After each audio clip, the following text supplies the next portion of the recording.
वंदे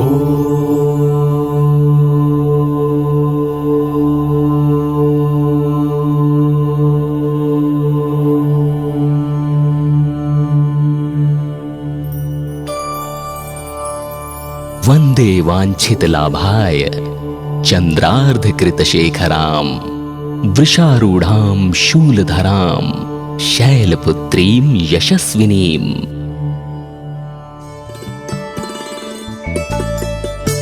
मां दुर्गा अपने पहले स्वरूप में शैलपुत्री के नाम से जानी जाती हैं। पर्वतराज हिमालय के वहां पुत्री के रूप में उत्पन्न होने के कारण इनका ये शैलपुत्री नाम पड़ा था। वृषभ स्थिता इन माता जी के दाहिने हाथ में त्रिशूल और बाएं हाथ में कमल पुष्प सुशोभित है। यही नवदुर्गाओं में प्रथम दुर्गा है। अपने पूर्व जन्म में ये प्रजापति दक्ष की कन्या के रूप में उत्पन्न हुई थीं। तब इनका नाम सती था। इनका विवाह भगवान शंकर जी से हुआ था।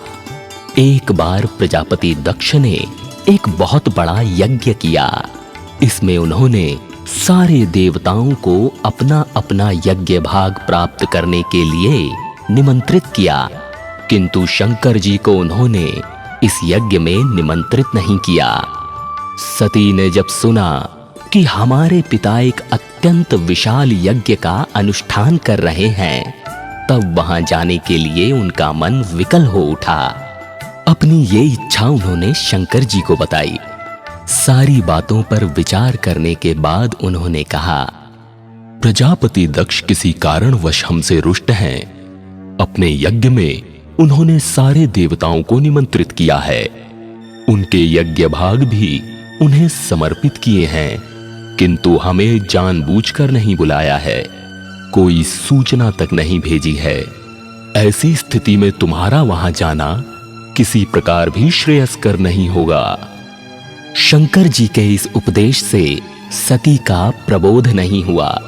पिता का यज्ञ देखने वहां जाकर माता और बहनों से मिलने की उनकी व्यग्रता किसी प्रकार भी कम न हो सकी।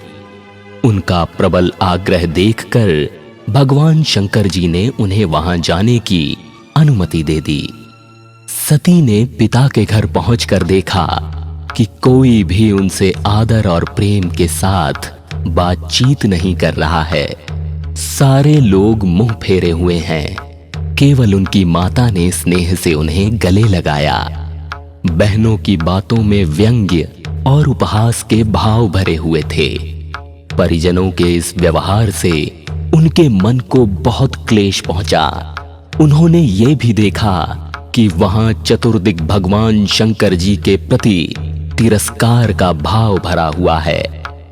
दक्ष ने उनके प्रति कुछ अपमानजनक वचन भी कहे। ये सब देखकर सती का हृदय क्षोभ, ग्लानि और क्रोध से संतप्त हो उठा। उन्होंने सोचा, भगवान शंकर जी की बात न मान यहां आकर मैंने बहुत बड़ी गलती की है। वो अपने पति भगवान शंकर के इस अपमान को सह न सकी। उन्होंने अपने उस रूप को तत्क्षण वहीं योगाग्नि द्वारा जलाकर भस्म कर दिया।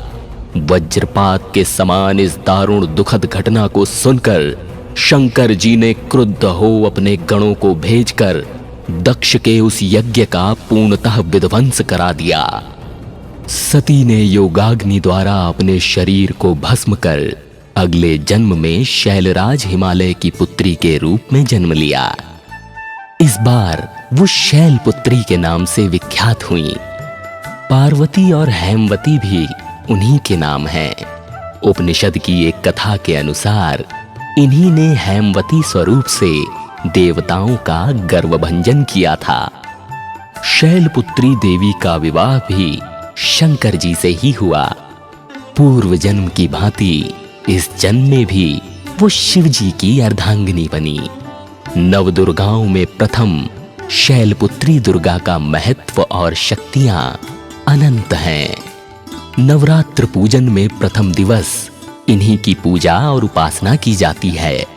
इस प्रथम दिन की उपासना में योगी अपने मन को मूलाधार चक्र में स्थित करते हैं और यहीं से उनकी योग साधना का प्रारंभ होता है।